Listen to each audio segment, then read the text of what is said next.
ভালোবাসার পরিণয় গল্পের সপ্তম অংশ।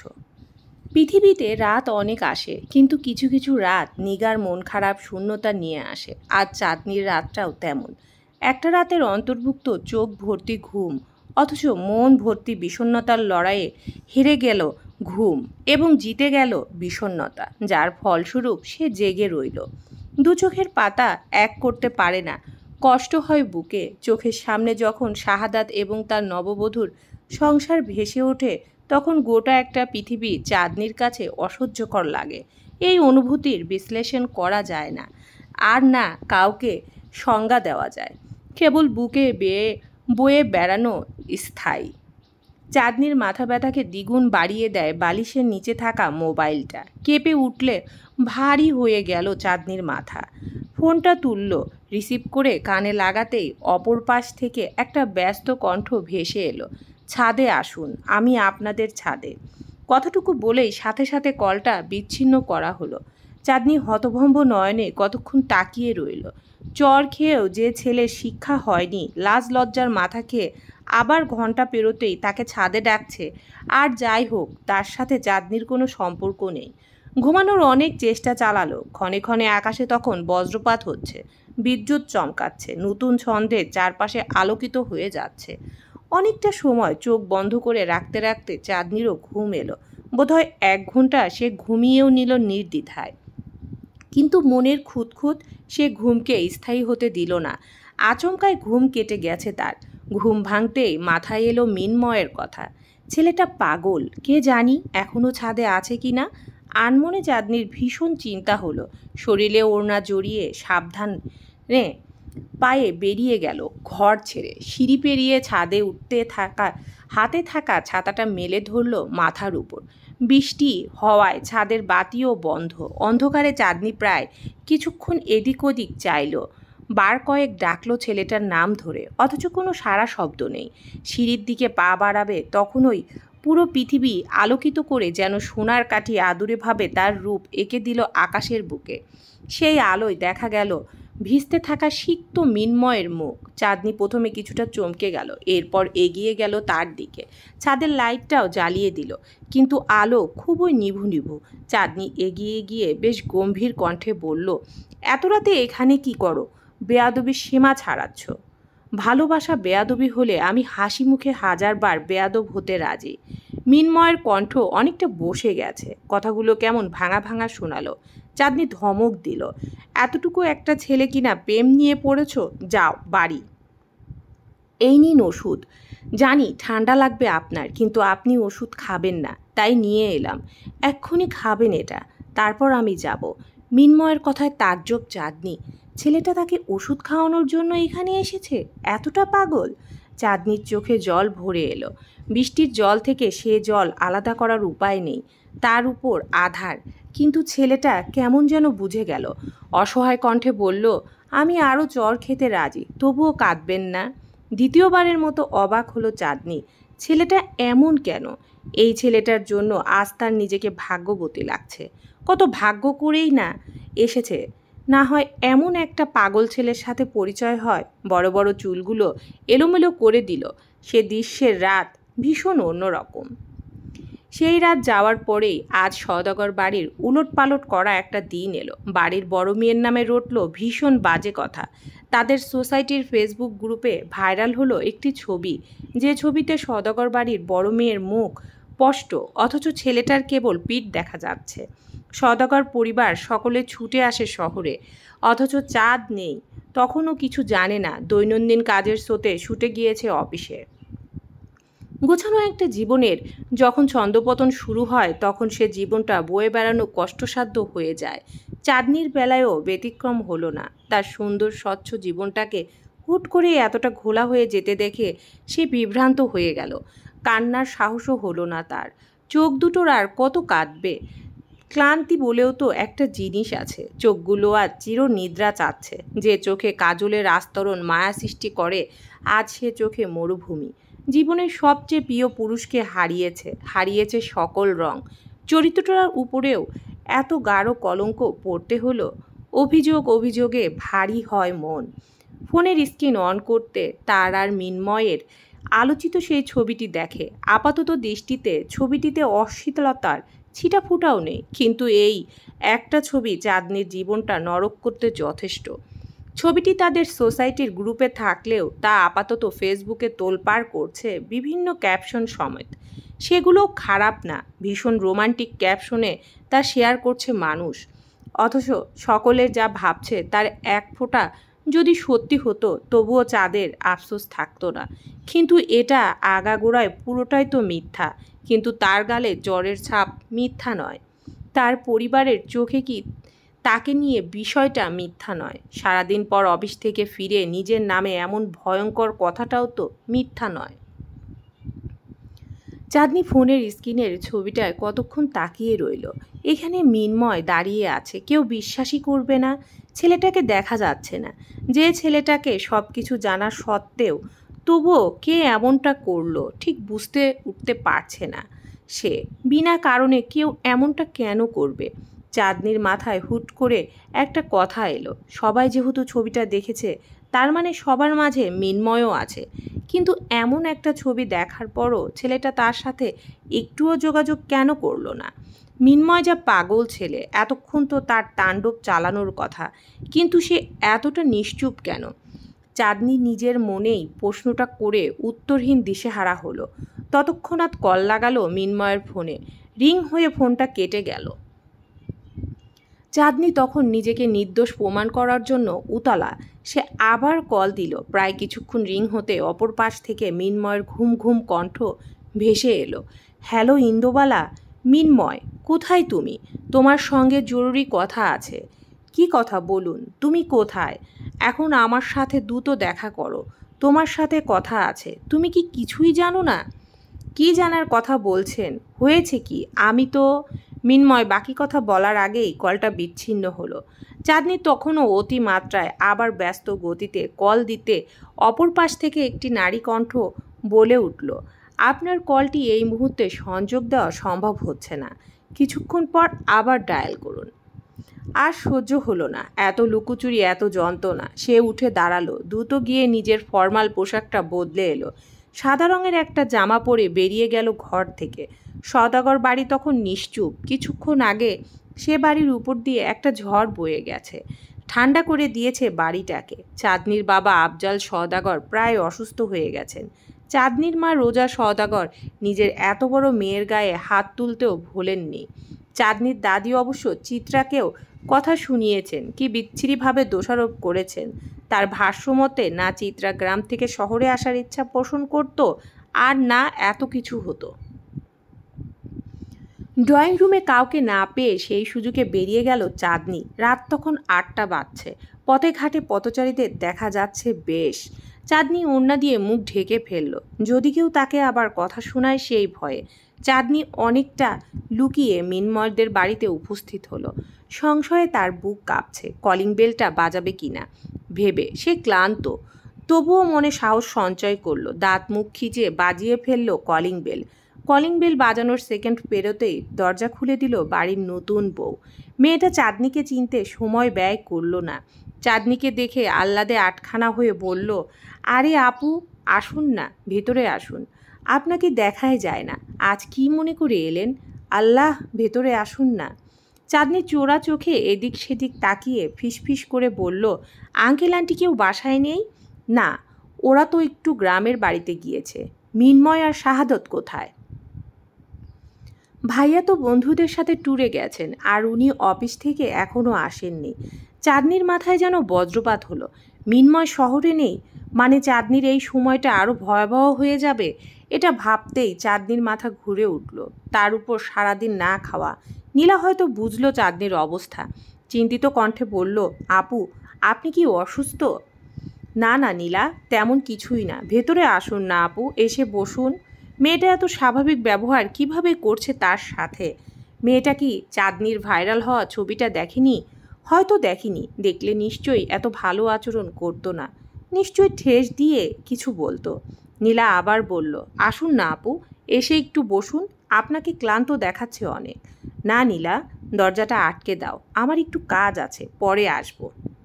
কথাটা শেষ করে চাঁদনি পা আগালো পথের দিকে। পেছন থেকে নীলার আশ্বাস ভরা কণ্ঠ ভেসে এলো, আপনাকে আমি অনেক বিশ্বাস করি আপু। আপনি এমন একটা মানুষ যাকে দেখলে মনে হয় পবিত্রতা শব্দটা কেবল আপনার জন্যই সৃষ্টি। আমি কখনোই আপনার সম্পর্কে উল্টাপাল্টা ভাবতে পারি না। সেখানে এসব ছবি দেখে আপনার ভেঙে যাওয়া মোটেও মানায় না। চাঁদনি অবাক চোখে ঘুরে দাঁড়ালো। নীলা মেয়েটার মুখে মিষ্টি হাসির রেখা। চাঁদনি যেন ছোট এই কথাগুলোর মাঝে বিরাট ভরসা খুঁজে পেল। এই হাসিটা কোথাও একটা তাকে আবার নতুন করে উঠে দাঁড়ানোর শক্তি দিল। মেয়েটার সাথে তার পরিচয় খুবই সীমিত সময়ের, কিন্তু তবুও মেয়েটা কত বিশ্বাস করছে তাকে। অথচ তার নিজের মা, যে মা তাকে 10 মাস গর্ভে আর এত বছর হৃদয়ে ধারণ করেছে, সেই মাই কেমন ভুল বুঝলো। আহারে জীবন। বাহিরে বাতাস, ঝিরিঝিরি বৃষ্টিও পড়ছে। সেই বৃষ্টিতে প্রায় কাক ভেজা হয়ে চিত্রাকে পড়াতে এসেছে বাহার। বাহার এসে চিত্রাকে রাশভারী কণ্ঠে ডাক দিল, চিত্রা। চিত্রা আধো আধো চোখে তাকালো, অসুস্থ কণ্ঠে বলল, আজ পড়াবেন? পড়াতেই তো এলাম, পড়বে না? বাড়ির পরিস্থিতি খারাপ, জানেন না? চাঁদনি আপার কি হয়েছে? কি হয়েছে? আপার ছবি তো ফেসবুকে ভাইরাল হয়ে গেছে। তো? বাহারের ভাবলেশীন উত্তরে চিত্রা ভুরু কুঁচকালো, অবাক কণ্ঠে বলল, আপনি তো বলছেন কেন? এটা নিয়ে বাড়িতে অনেক ঝামেলা হয়েছে। তোমাদের বাড়ির মানুষগুলো এক একটা এত মগজ ছাড়া। ওই ছবিতে আমি এমন কিছুই দেখিনি। চাঁদনি একটা ছেলের চুল এলোমেলো করে দিচ্ছে, স্বাভাবিক একটা ছবি। বন্ধু কিংবা ভাইয়ের মাথাতেও তো এমন হাত বুলায় মানুষ। তাই বলে এত হাহুতাশ করতে হবে? তোমরা কি ভাত খাও না ভুসি খাও? বাহারের কথা যুক্তিযুক্ত ছিল, কিন্তু তার সহ্য হলো না নুরুল সওদাগরের। দরজায় দাঁড়িয়ে একটা হুঙ্কার দিয়ে উঠল, বেয়াদব ছেলে, আমরা ভুসি খাই। সেটা আমি কিভাবে জানবো? আমি কি আপনাদের ভুসি কিনে দিয়ে যাই? কিন্তু আপনাদের মাথা থেকে বের হওয়া গোবর মার্কা বুদ্ধি দেখে বুঝতে অসুবিধা হবে না যে আপনারা কি খান। নুরুল সওদাগর তেড়ে এলেন, ধমকে বললেন, রাস্কেল! শালা, ভালোর কোনো জামালাই রইল না। ভালো কথা বললেও মানুষ ক্ষেপে ওঠে। নুরুল সওদাগর এবার রেগে বাহারকে ধাক্কা দিল। অনাকাঙ্ক্ষিত ধাক্কায় ছেলেটা 2 পা পিছিয়ে গেলেও ঠোঁটে ঝুলানো ছিল মুচকি হাসি। দুর্বল শরীরটা নিয়ে দ্রুত উঠে বসল চিত্রা। তার ভয় হচ্ছে এখানে কিছু উল্টাপাল্টা না হয়ে যায়। কিন্তু চিত্রাকে অবাক করে দিয়ে বাহার মুচকি হেসে বলল, আপনার শরীরে তো ভালোই জোর আছে। সেজন্যই তো বলি, ষাঁড় লাথি দিলে মানুষের হাড় ভাঙে কেন? ভুসির অনেক ক্ষমতা। বাহারের উদ্দেশ্য ছিল নুরুল সওদাগরকে খেপানো, আর সেই লক্ষ্যে সে সক্ষম। নুরুল সওদাগর যখন রেগে চিৎকার দিলেন, তখন বাহার হেলে দুলে ঘর ছেড়ে বেরিয়ে গেল। চিত্রা অসহায় চোখে সেটা দেখল কেবল। গত 2 দিন যাবৎ প্রকৃতির মন খারাপ। রূপ নিয়ে আছে। ক্ষণে ক্ষণে বৃষ্টি, আবার কিছুটা বিরতি নেয়, তারপর আবার অঝোরধারায় ঝরে। মানুষের পরিস্থিতি, জীবন যাপনে কিছুটা মিলেছে বিশ্রাম। অনেক বৃষ্টি দেখেই স্কুল কলেজে যাচ্ছে না, কেউ বা নিয়েছে কর্মক্ষেত্র থেকে ছুটি।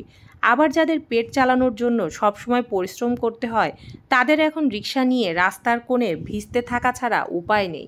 বৃষ্টি ও ধনী গরিবের পার্থক্য বোঝে। তাই তো কেউ তাকে পেয়ে খুশি, আর কেউ তার যন্ত্রণা পেয়ে ক্ষুধা আর মনে আশা নিয়ে বসে আছে। এই বুঝি রোজগার করতে পারবে কিছু।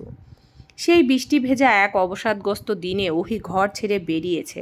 কর্মদত্ত রাস্তা তাকে প্রায় নাজেহাল করেছে। তার উপর কোনো রিকশা পাওয়া যাচ্ছে না, কোনো গাড়িতে সিট খালি নেই। অথচ তার আজ গুরুত্বপূর্ণ একটা পরীক্ষা দিতেই হবে তাকে। সাইকোলজির স্টুডেন্ট হয়ে বড় বিপাকে পড়েছে। পড়াশোনা এত কষ্ট জানলে খুব সাদামাথা একটা বিষয় নিয়ে পড়তো না হয়। ওহি তার হাতের ঘড়িতে চোখ বুলিয়ে সময় দেখে নিল। সকাল 7:30 বাজছে, 10টায় পরীক্ষা। বাসা থেকে ভার্সিটির দূরত্ব অনেক, তার উপর বৃষ্টি। সেই হিসেব করে একটু আগেই বের হয়েছে, কিন্তু তাও বৃষ্টির জন্য কোনো লাভই হচ্ছে না। ভীষণ ধোঁয়াশা। সময়টা সকাল 7টা মনে হয় না, যেন মনে হচ্ছে সন্ধ্যা 7টা। সময় নিজ গতিতে বয়ে যাচ্ছে, অথচ দাঁড়িয়ে থাকা ছাড়া তার আর কিছুই করার নেই। হাতের ছাতাটা বৃষ্টির ভার বোধহয় আর বহন করতে পারছে না। হাত ভিজে গেছে, যার ফলস্বরূপ ভীষণ ঠান্ডা লাগছে। তার মধ্যে একটা বাস ছুটে আসতে দেখে ওহি ব্যস্ত ভঙ্গিতে হাত বাড়ালো। দ্রুত ছুটে গেল বাসটার দিকে। বাস থেমে গেল না। ওহি সেই আজও ছুটন্ত বাসে প্রায় যুদ্ধ করে উঠে দাঁড়ালো। ওহি বাস দেখে ছাতা বন্ধ করে দিয়েছিল, যার কল্যাণে তার শরীর এখন পুরো ভিজে একাকার। ওহি বিরক্ত দৃষ্টিতে বাসের এধার থেকে ওধারে চোখ বুলিয়ে নিল, একটু বসতে চাওয়ার আশা নিয়ে, এবং তার ভাগ্যের সুদৃষ্টিতে সে একটা সিটও পেয়ে গেল। ওহি দ্রুত ছুটে গিয়ে বসতে নিবে, ঠিক তখনই পরিচিত পুরুষ মুখমণ্ডল তার দৃষ্টিগোচর হলো। সে অবাক কণ্ঠে বলল, আরে হুমুর বাপ যে। নওশাদ আশ্চর্য ভঙ্গিতে চোখ উঠিয়েছিল ওহির পানে। সেও অবাক কণ্ঠে বলল, আইসক্রিম আন্টি? তা আজ তো হুমুর আইসক্রিম লাগবে না, কিন্তু তবুও আন্টির দেখা মিলল যে। ওহি মুচকি হেসে নওশাদের পাশের সিটে বসলো, ক্লান্ত ভঙ্গিতে বলল, আন্টির আজ পরীক্ষা, তাই আন্টি বের হয়েছে। হুমু কেমন আছে? আর বলবেন না, হুমু তো প্রায়ই আপনাদের কথা বলে, তার আইসক্রিম আন্টির কথা, কিন্তু আমরা তো আর হুটহাট দেখা হওয়া মানুষ, সেটা ওকে কিভাবে বলি বলুন তো? ওর কথা আমারও প্রায় মনে পড়ে, দেখা করিয়ে দিয়েন একদিন। আচ্ছা, তো আপনার কি পরীক্ষা? কোন ডিপার্টমেন্ট, কোন ইয়ার? সাইকোলজি ডিপার্টমেন্ট, 3rd ইয়ার। বড় বড় করে চাইল নওশাদ, অবাক কণ্ঠে বলল, 3rd ইয়ার? বোঝাই যায় না, ছোট লাগে। তা সাইকোলজির স্টুডেন্ট, আমি কিন্তু বেশি ইন্টারেস্টেড এই বিষয়টা নিয়ে। স্বাভাবিকভাবেই এটা নিয়ে যারা জানেন না তারা সকলেই আগ্রহ প্রকাশ করে। তা আপনি মানুষের মন পড়তে পারেন? নওশাদের প্রশ্নে হাসল ওহি, ঘাড় ঘুরিয়ে বলল, বই পড়ে কুল পাই না, আর আপনি বলেন মানুষ পড়তে? বড্ড কঠিন কাজ। তা কিন্তু আমার জানা মতে আইসক্রিম আন্টি বোধহয় সবই পারবে। চাঁদনি আজ কয়েকদিন যাবৎ অফিসে যায় না, লজ্জায় ঘরের বাইরেও তেমন যায় না। ফোন, সোশ্যাল মিডিয়াতে সে অ্যাক্টিভ নয়, যেন দিন দুনিয়া থেকে নিজেকে আড়াল করার সর্বোচ্চ চেষ্টা করছে। কিন্তু আজ বৃষ্টি তার ভেতরটা তৃষ্ণার্ত করেছে। আজ বৃষ্টিতে ভিজতে ভীষণ ইচ্ছা করছে তার। ভিজে অজানা গন্তব্যে হারিয়ে যাওয়ার ইচ্ছা করছে। যেমন ভাবনা তেমন কাজ। চাঁদনি আলগোছে শরীরে জামাটা পাল্টে নেয়, টাকার ব্যাগটা নিয়ে বের হয়ে যায় ঘর ছেড়ে। সকাল হওয়ায় রোজার সওদাগর অবনী বেগম রান্নাঘরেই ব্যস্ত, তার উপর বাহিরে বৃষ্টি। বাড়িতে তুহিনও আছে। বৃষ্টির জন্য সেও বের হয়নি সকালে, নিজ নিজ কাজে ব্যস্ত। চাঁদনি বেশ আড়াল হয়েই বেরিয়ে গেল। খুব দ্রুতই সে বৃষ্টির স্বাদ নিতে এলাকা ছেড়ে বেরোলো।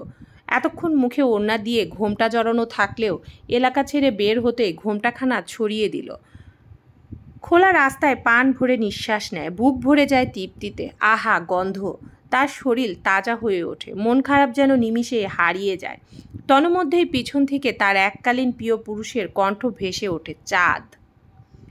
নিত্য চোখ মেলে তাকায়, তাকিয়ে থাকাটা দায় হয়ে যায়, তবুও সে তাকায়। শাহাদতের ছাতার নিচে গম্ভীর মুখটা দৃষ্টিগোচর হয়। শাহাদত আরেকটু এগিয়ে আসে, অবাক কণ্ঠে বলে, বৃষ্টিতে ভিজবে? ঠান্ডা লাগবে না?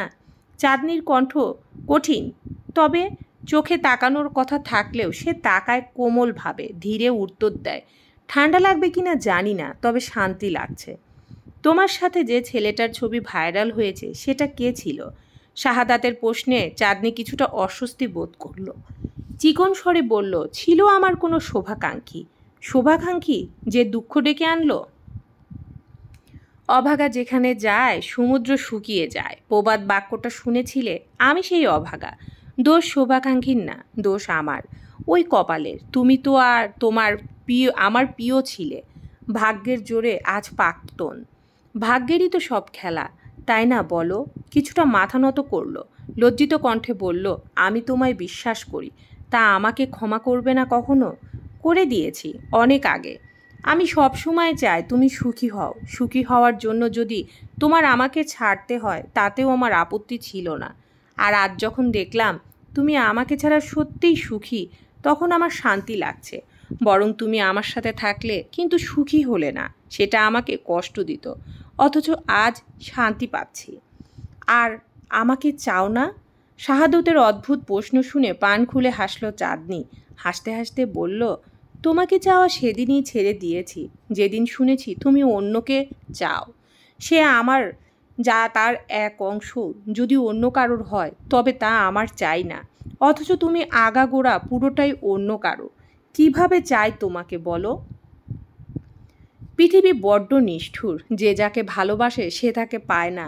শাহাদত, সৃষ্টিকর্তা কি জানেন না ভালোবাসার মানুষকে ছাড়া আমরা বড্ড যন্ত্রণা নিয়ে বেঁচে থাকি? এই বেঁচে থাকায় কোনো মহত্ব নেই শাহাদত। তোমরা কেন দিন শেষে এমন বদলে যাও? তোমরা তো জানো না শাহাদত, তোমরা একটা মানুষকে মেরে ফেলো, হয়তো অজান্তেই। পুরো শহর যখন বৃষ্টিতে দুঃখবিলাস করছে, চিত্রা তখন গায়ে জ্বর নিয়ে দাঁড়িয়ে আছে শাহবাগের মোড়ে। শরীরে দেখা দিয়েছে মিন্দু কম্পন। তার পাশে দাঁড়িয়ে আছে বাহার, তীক্ষ্ণ দৃষ্টি তার। চিত্রা চোখ মুখ প্রায় তখন অনেক বেশি লাল হয়ে আসছে। বাহার ধমক দিল, এই মেয়ে, বৃষ্টির মাঝে তোমার বাইরে দাঁড়িয়ে কাঁপতে ভালো লাগছে? অদ্ভুত সব কর্মকাণ্ড।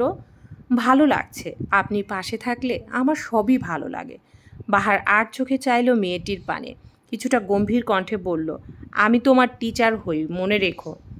শাহবাগের মোড়ে আপনি দাঁড়িয়ে আছেন আমার সবচেয়ে পছন্দের পুরুষ হয়ে। জ্বর কি আবেগ বাড়িয়ে দিল? না তো, প্রেম বাড়িয়ে দিয়েছে। আমার বড্ড প্রেম পাচ্ছে বাহার ভাই। মেয়েটার লাগামহীন কথাবার্তায় বাহার কপাল কুঁচকে ফেলল। চিত্রার কিছুটা কাছে গিয়ে কপালে হাত রাখল।